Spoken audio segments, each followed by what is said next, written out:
બધું ભગવાન કરી રહ્યા છે.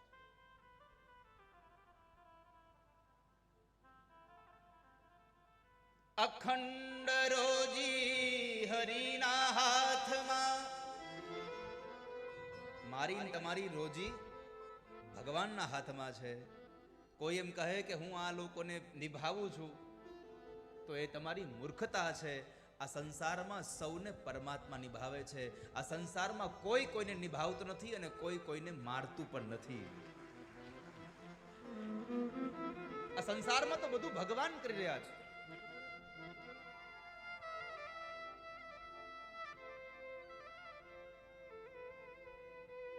આપણને ઘણા લોકો કહેતા ભગવાન શું કરી શકે, આપણે તો કામ કરીએ એટલે બધું થયા કરે. અરે ભગવાન કરી કોઈ ન કરી શકે. રાજા ભોજે કાલિદાસને પ્રશ્ન કર્યો,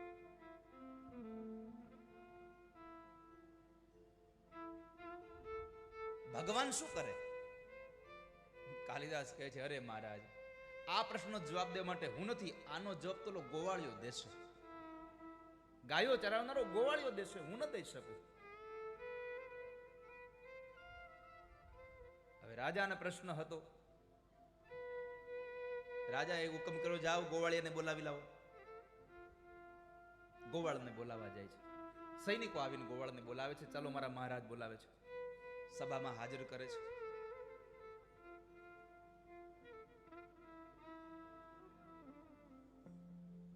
મહારાજ સિંહાસન પર બેઠા છે. માથામાં મુગટ પહેર્યો છે. જરકસી જામા પહેર્યા છે. ભાત ભાતના એણે હાર પહેર્યા છે. આજુબાજુમાં આમ સભા ભરાણી છે. ગોવાળિયો આવીને મહારાજને વંદન કરે છે. હાજી મહારાજ, મને બોલાવ્યો? હા ગોવાળ, તને બોલાવ્યો. કેમ? મારો પ્રશ્ન છે, ભગવાન શું કરી શકે? ગોવાળે પ્રશ્ન કર્યો, મહારાજ એક વાત કહું, ભગવાન શું કરી શકે એનો જવાબ આપો, પણ પહેલા તમે મને ઈ કહો, તમે વિદ્યાર્થી થઈને પ્રશ્ન કરો છો કે શિક્ષક થઈને પ્રશ્ન કરો છો? તમારો પ્રશ્ન છે, પણ તમે વિદ્યાર્થી છો કે તમે શિક્ષક છો? જો વિદ્યાર્થી હશો તો માત્ર પ્રશ્ન જ તમારી પાસે હશે, જવાબ નહીં હોય. અને શિક્ષક હશો તો પ્રશ્ન પણ હશે, એનો જવાબ તમારી પાસે હશે. તમે શું બનવા માંગો છો? તમે શું બનીને મને પ્રશ્ન કરો છો? અરે ગોવાળ, મારી પાસે જવાબ નથી, હું પ્રશ્ન પૂછું છું, વિદ્યાર્થી છું. તો મહારાજ ક્ષમા કરજો, જો તમે વિદ્યાર્થી હોવ અને એ તમારા પ્રશ્ન જવાબ તમે મારી પાસે સાંભળવા માંગતા હોવ તો આપણો એક નિયમ છે કે વિદ્યાર્થી હંમેશા નીચે બેઠો હોય અને શિક્ષક ઉપર બેસે, ગુરુ ઉપર હોય.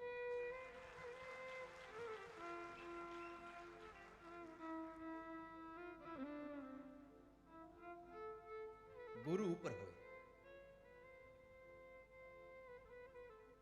હવે રાજાને તો હતું જ કે મારે જવાબ જોઈએ છે. અરે ચાલ, તું અહીંયા બેસ જા, મને નીચે બેસવા દે, હું બેસી જાઉં. નીચે આસન પાથરે છે, બેસે છે. ઉપર પેલા સિંહાસનમાં જે જગ્યાએ મહારાજ બેસતા હતા ત્યાં આગળ ગોવાળિયાને બેસાડે છે. અને ગોવાળે ત્યાં બેઠા છે. ગોવાળને પ્રશ્ન કર્યો, હવે મને જવાબ દે, ભગવાન શું કરી શકે? ગોવાળ કહે છે, મહારાજ, સિંહાસન પર બેસે એના માથામાં મુગટ હોય, નીચે બેસે એના માથા મુગટ ન હોય. મુગટ કાઢી દો. મુગટ કાઢી નાખો, મુગટ પહેરી લીધો. એક સામાન્ય માણસની જેમ સામે બેસી જાય છે. રાજાએ કીધું કે હવે તો જવાબ દે, હું વિદ્યાર્થી તરીકે નીચે બેસી ગયો, તું ગુરુ તરીકે ઉપર સિંહાસન પર બેઠો છો, હવે મને જવાબ દે, ભગવાન શું કરી શકે? મહારાજ, તમને ન સમજાણું? ભગવાન આ કરી શકે. શું કરી શકે? અરે ઉપર બેઠેલો રાજા એક ક્ષણભરમાં નીચે બેસાડી દે, એ મારા ભગવાનની તાકાત છે. ગાયુને ચરાવનારો ગોવાળિયો એક ક્ષણમાં સિંહાસન પર બેસી જાય, આ મારા ભગવાન કરી શકે છે.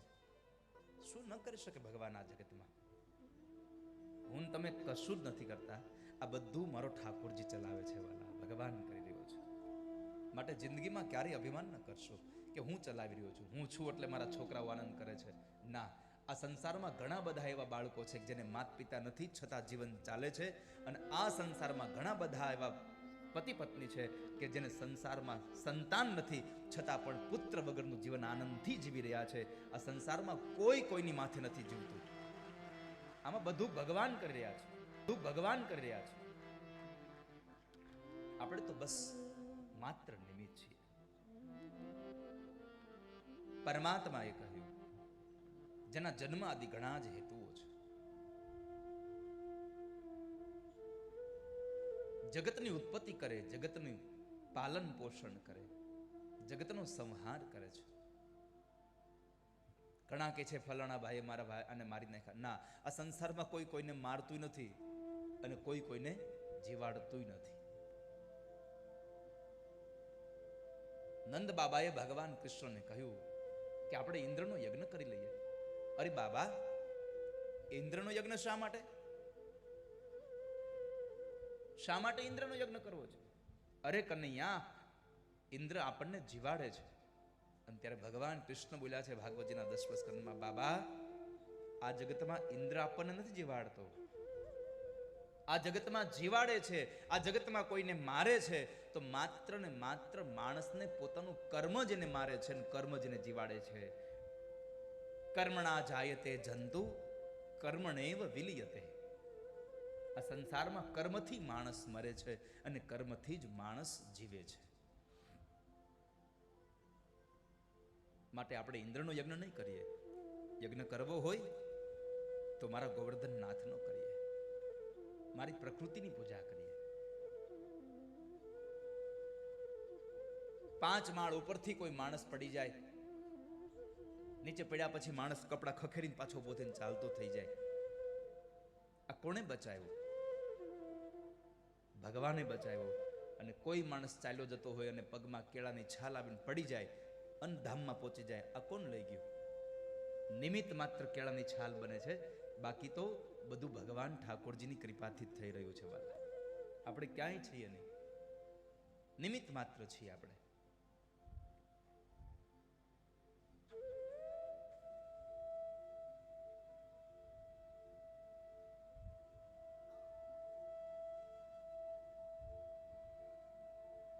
જળમાં, અગ્નિમાં, વાયુમાં બધે જ ભગવાન છે. તેજો વારી મૃદામ યથા વિનિમયો યત્ર ત્રિસર્ગો મૃષા ધામ્ના સ્વેન સદા નિરસ્ત કુહકમ સત્યમ પરમ ધીમહિ. ધામ્ના સ્વેન સદા નિરસ્ત કુહકમ સત્યમ પરમ ધીમહિ. સત્યને પ્રણામ કર્યા છે.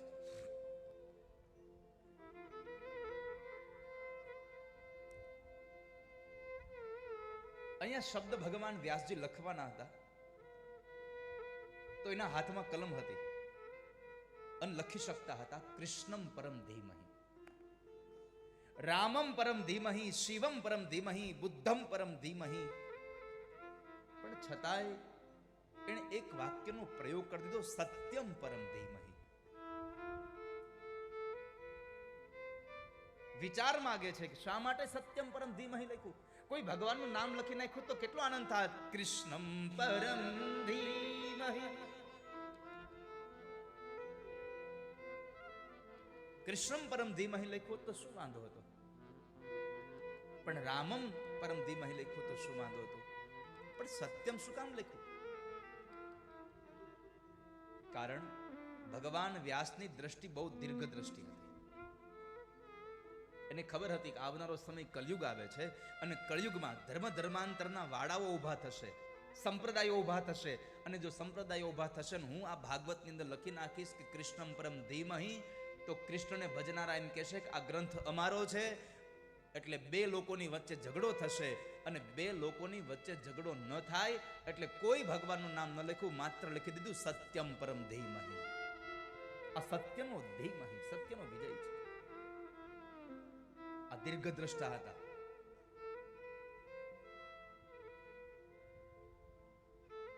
અને સામાન્ય દ્રષ્ટિ નહોતી, આ તો દિવ્ય દીર્ઘ દ્રષ્ટિ હતી. ઘણા બધા લાંબુ વિચારતા હોય કે નિવૃત્ત થાશું પછી શું કરશું, બેઠા બેઠા કેમ ખાવું, એટલે લાવો અત્યારે પૈસા કમાઈ લઈએ. પણ તું નિવૃત્ત થાય એની પહેલા હાવ નિવૃત્ત થઈ જાય, કા ખબર છે?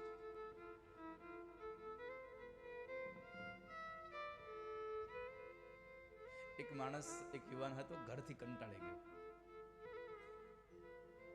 ઘરથી હાવ કંટાળી ગયો, રોજના ઝઘડા, રોજની આ માથાકૂટ, એટલે કે લાવ હવે તો આજ મરી જ જવું છે. ઘરવાળીને કહી દીધું, સાંભળ, મારે સવારે કામે જવાનું છે, મને ટિફિનમાં થેપલા બનાવી દેજો. ભલે. ઘરવાળીએ સવારમાં થેપલા બનાવી દીધા, ઘરેથી નીકળ્યો,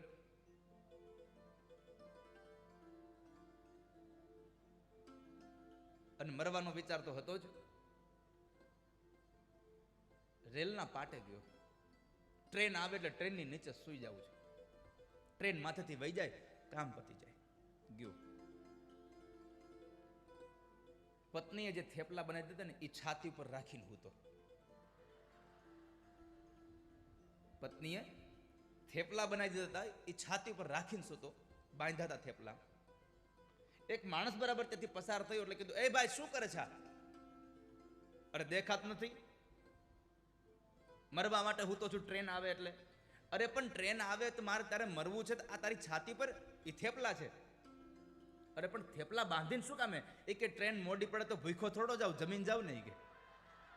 હવે આવી દીર્ઘ દ્રષ્ટિ હોય? મારે લાંબુ નહીં જોવાનું કે? હવે તારે લાંબુ જ વિચારવું છે તો થેપલા બાંધીને મરવું જ હું કામ? એના કરતા સારું જીવન જીવને. પણ ભગવાન વ્યાસજીની દ્રષ્ટિ દીર્ઘ હતી, દિવ્ય દ્રષ્ટિવાળા હતા. એમણે લખી દીધું સત્યમ પરમ ધીમહિ, જેથી કરી અને આ ગ્રંથ માટે કોઈ ઝઘડો ન કરે. આ ગ્રંથ કોઈ એક માણસનો નથી, એક સંપ્રદાયનો નથી. આ જગતમાં જેટલા પણ જીવ છે એ બધા જ જીવાત્માના ઉદ્ધાર માટેનો આ ગ્રંથ છે. એટલે લખ્યું સત્યમ પરમ ધીમહિ. અમે સત્યને પ્રણામ કરીએ છીએ. અને આ સંસારમાં વેલો કે મોડો વિજય હંમેશા સત્યનો જ થાય છે. આકાશમાં ઉગેલા સૂર્યની આદર કદાચ આડું વાદળું આવી જાય તો એનો અર્થ એ નથી કે સૂર્ય વયો ગયો. એ તો એક માત્ર આડું એક આવરણ આવ્યું છે. આવરણ આજ નહીં તો કાલ નીકળી તો જવાનું છે.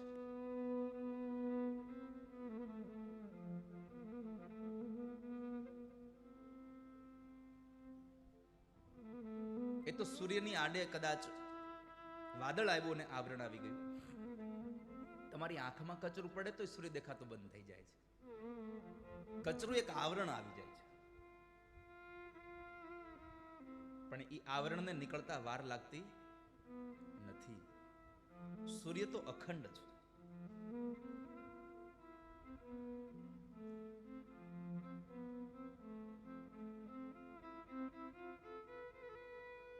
બિન સાંપ્રદાયિક ગ્રંથ છે શ્રીમદ ભાગવત.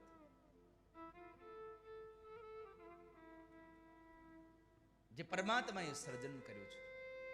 શું પરમાત્માએ આ સૃષ્ટિ નિરાલી બનાવી છે?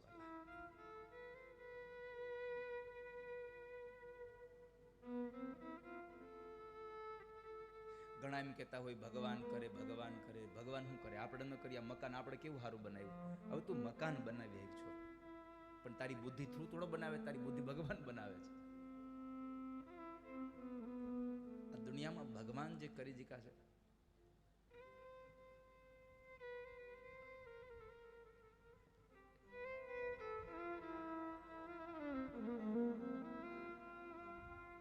આ દુનિયામાં પરમાત્મા જે કરે છે બીજું કોઈ કરી ન શકે. ભગવાને આટલી સુંદર મજાની આ સૃષ્ટિનું નિર્માણ કર્યું છે.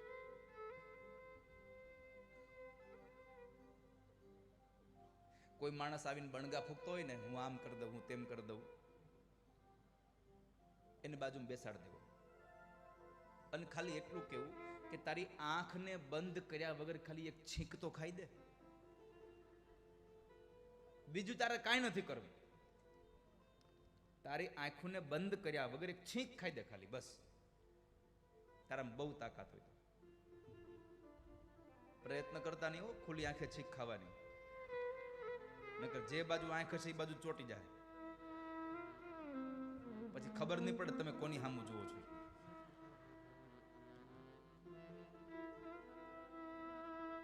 કરી તો જુઓ કોઈ, કરી તો જુઓ મારો, હરિ જે કરે તે કરી તો જુઓ,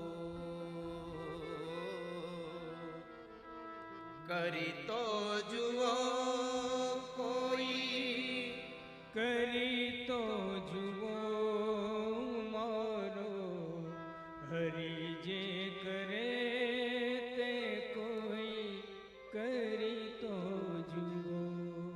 કાદવ માયણે રૂડું કમળ બનાવ્યું, કાદવમાં કમળ બનાવ્યું, સમુદ્રને હાથે કોઈ ઉલેછી જુઓ, સાથે કોઈ ઉલેચી તો જુઓ. કરી તો જુઓ કોઈ, કરી તો જુઓ મારો, હરિ જે કરે તે કરી તો જુઓ, કરી તો જુઓ રે કોઈ, કરી તો જુઓ મારો, હરિ જે કરે તે કોઈ કરી તો જુઓ. અત્યારની આ ટેકનોલોજીના યુગ આવી ગયા, કેટલા સુંદર મજાના આર્ટિફિશિયલ ફૂલ બનાવી શકે. આપણને એમ થાય કે એક નજરે જોઈએ તો પોતે ઓહ આ તો કેટલા સારા, આ તો ખરેખર આ સુંદર ફૂલ છે. જરાય એમ ન લાગે કે આ આર્ટિફિશિયલ છે, પણ જ્યારે એને સુગંધ લેવા માટે જાવ ત્યારે ખબર પડે કે ઓહ આ તો પ્લાસ્ટિકનું છે. હાલો,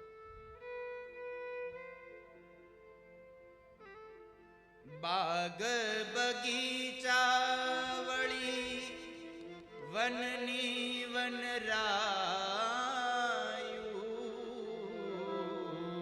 બાગ બગીચાવળી વનની વનરાયું, બાગ બગીચા વળી વનની વનરાયું, બાગ બગીચાવળી વનની વનરાયું, ફૂલડામાં ફોરમ ભરી તો જુઓ, ફૂલડામાં ફોરમ ભરી તો જુઓ. એકવાર ફૂલડાની અંદર ફોરમ તો ભરી જુઓ તો ખબર પડે કે તમારી કેટલી તાકાત છે. શું ભગવાન કરી શકે વાલા? આ આકાશમાં આ સૂર્ય અને ચંદ્રો અને તારાઓ, એને એકવાર આકાશમાં તમે આમ આમ નધારા રાખી તો જુઓ. આ આભને ટેકા દીધા વગર આખું આ સમગ્ર આભ ટકી રહ્યું છે, એને એકવાર ઊભું તો રાખી જુઓ.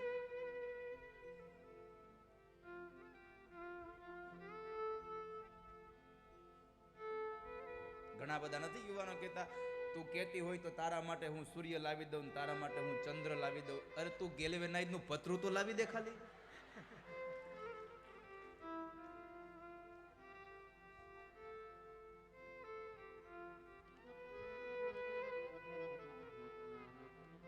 આકાશમાં આ સૂર્ય ને ચંદ્રો ને આ તારલાઓને એકવાર અધર એમને રાખી તો જુઓ.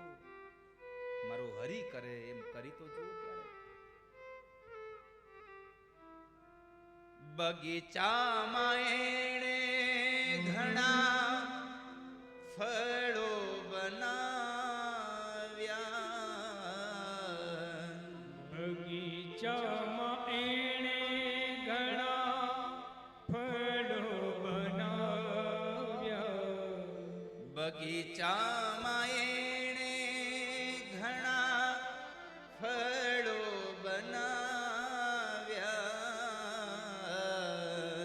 બગીચામાં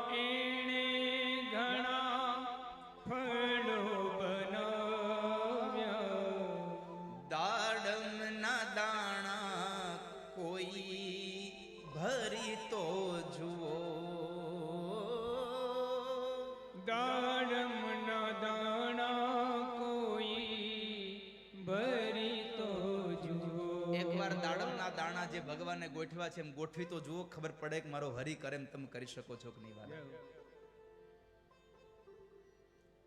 આ સંસારમાં પરમાત્મા છે. પૃથ્વી તણો પીંડો કર્યો, રજલાવતો ક્યાંથી હશે? જગચાક ફેરવનાર એ કુંભાર બેઠો ક્યાં હશે?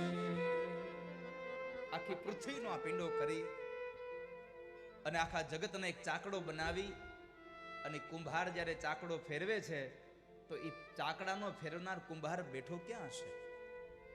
ભગવાન ક્યાં હશે?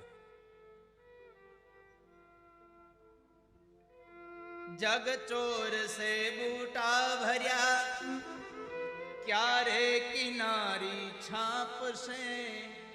બીબા કહું કેટલા હશે? રંગરેજ બેઠો ક્યાં હશે? આટલી દુનિયાનો વિસ્તાર કરતા કરતા ઠાકોરજી બધું વિસ્તાર કરી રહ્યા છે. હવે ક્યારે કિનારી છાપશે? કિનારી આવી જાય એટલે પછી પતી જાય, તો કિનારી ક્યારે છાપશે ભગવાન? અને કેટલા બીબા બનાવ્યા હે? ગામડાનો એક કુંભાર જ્યારે માટલું બનાવવા બેસે, કેટલા ભાત ભાતના માટલા બનાવે. પરમાત્મા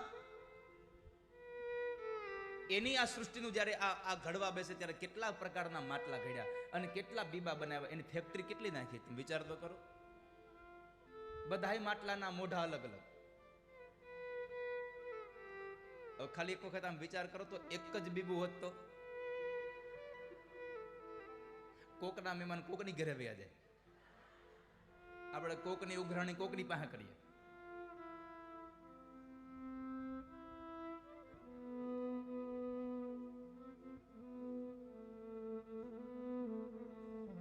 બીબા કહો કેટલા હશે ને રંગરેજ બેઠો ક્યાં હશે? આ તો પરમાત્માની આ બધી માયાજાળ છે.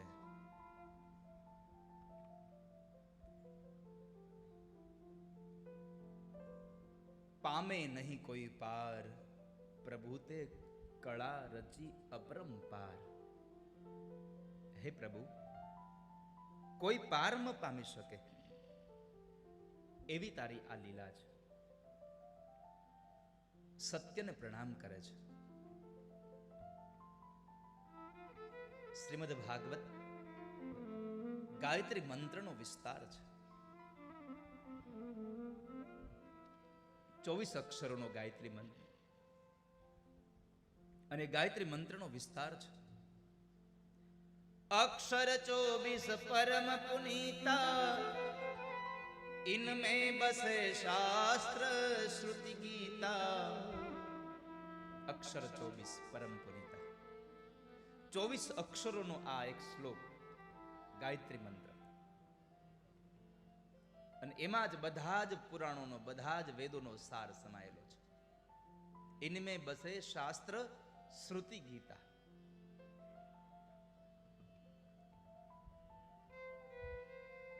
જેમ ગાયત્રી મંત્ર છે એમ વાસુદેવ ગાયત્રી મંત્ર પણ છે. ઓમ નમો ભગવતે તુભ્યં વાસુદેવાય ધીમહિ પ્રદ્યુમ્નાય અનિરુદ્ધાય નમઃ સંકર્ષણાય ચ.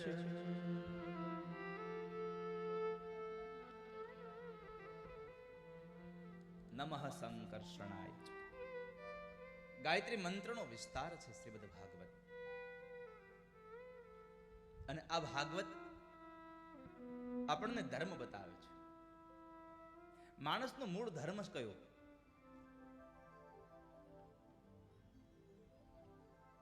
માણસનો ધર્મ કયો?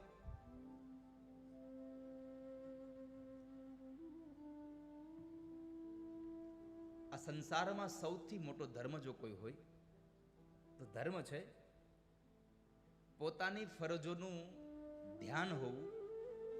એ મોટામાં મોટો ધર્મ છે. મારી આ ફરજ છે. તમે કથા મંડપમાં આવો ધર્મ એટલે કઈ હાથમાં માળા લઈને બેસી જવું, કપાળમાં તિલક કરી લેવા, મંદિરમાં જવું, એ જ ધર્મ નથી. પણ તમે કથા મંડપમાં આવ્યા અને કથા મંડપમાં આવતાની સાથે જ આ કથા મંડપ કેમ સ્વચ્છ રહે એની પણ તમે વિચાર રાખો તો એ પણ તમારો ધર્મ છે વાલા. આ કથા મંડપમાં કેમ સારી વ્યવસ્થાઓ ગોઠવાય એના આપણે સહભાગી બનીએ એ પણ ધર્મ છે. આપણે આવીને બેસી ગયા હોઈએ અને હજી એમને આ ઘોડાપુરું ચાલુ ને ચાલુ રહેતું હોય અને ક્યાંય હવે કથા મંડપમાં જગ્યા ન હોય તો આપણે 2-5 જણા થોડાક આગળ પાછળ બેસવા માંડીએ અને 2-5 જણાને બીજાને બેસાડી દઈએ, એ આપણો ધર્મ છે. આ કથામાં જોવાનું કાંઈ નથી. આ કથામાં જોવા માટે નથી, આ કથા સાંભળવા માટે છે. કથા સાંભળવા માટે હોય છે.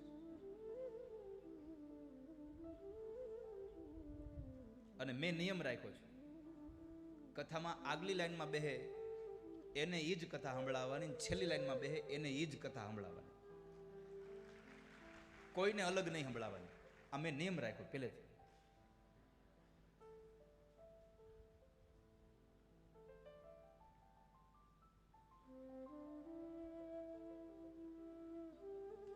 મને એવું લાગે છે કે આવતીકાલે તમારે ઘણી બધી ખુરશીઓ કાઢી નાખવી પડશે,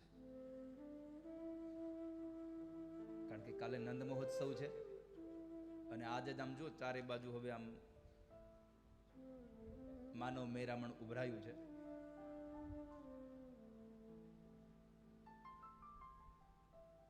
કાલ તો તમારે ખુરશી કાઢવાની છે, થોડી ઘણી ખુરશી રાખવાની છે, એટલે ખુરશી વાળા વહેલા આવી જજો. કેટલા વાગે આવીને જગ્યા રોકીને બેસી જાવ છો? સાચું કેજો. 1 વાગે? હે? 12 વાગે?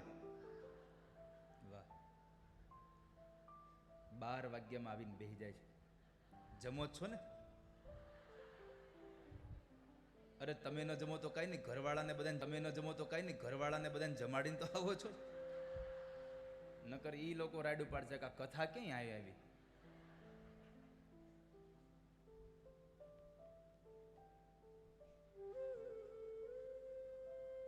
આપણે તો બધા નિરાત આવ્યા ને ટાઈમે. આ બાજુ બધા ટાઈમે આવતા છે, 1:45 વાગે.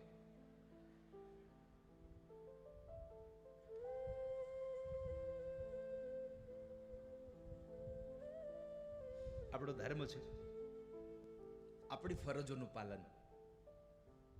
આપણી ફરજ શું છે? ફરજનું પાલન થાય એ આપણો ધર્મ છે.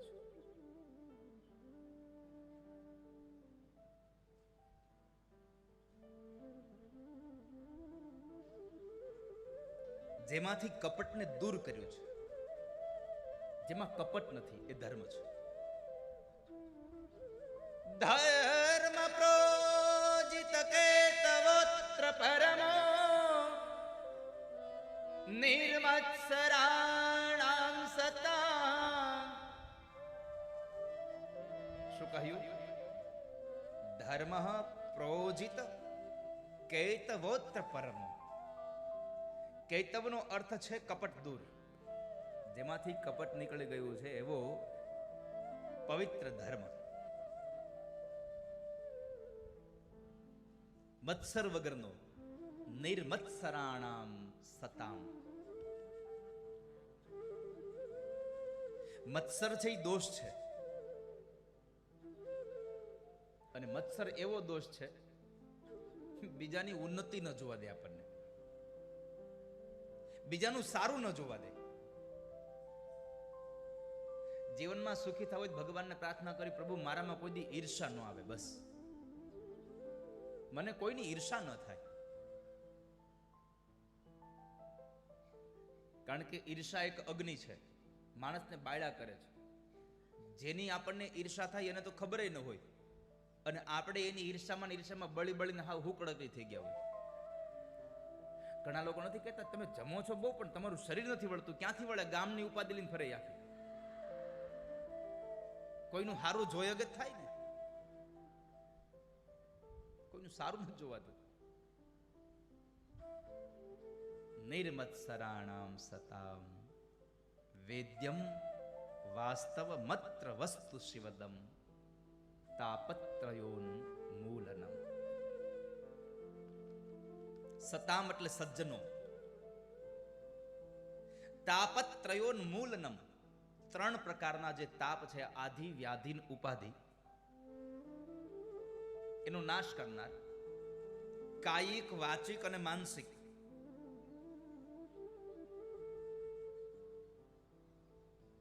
વૈદ્યમ વાસ્તવમત્ર વસ્તુ શિવદમ. શિવદમ, શિવદમ નો અર્થ છે કલ્યાણ, કારણ કે શિવ નામ અર્થ છે કલ્યાણ.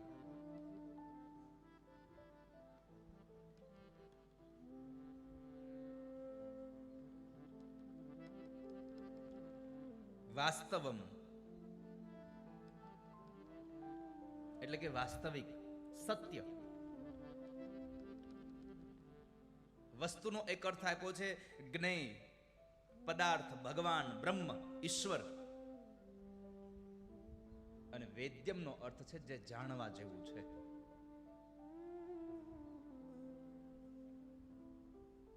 અને એવું મહામુનિ વ્યાસે સર્જેલું શ્રીમદ ભાગવતે મહામુનિ કૃતે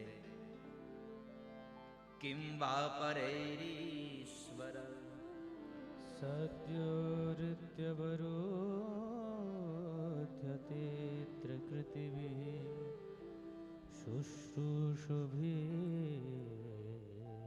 તત્ક્ષણમ.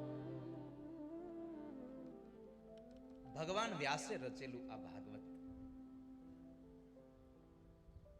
અને એ ભાગવતનો રસ એટલો મીઠો છે, એને પીવાથી માણસ તૃપ્ત બની જાય છે. નિગમ કલ્પતરોર્ગલિતમ ફલમ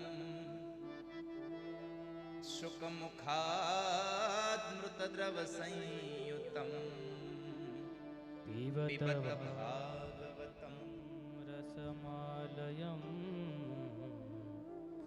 મુહુર્હો રસિકા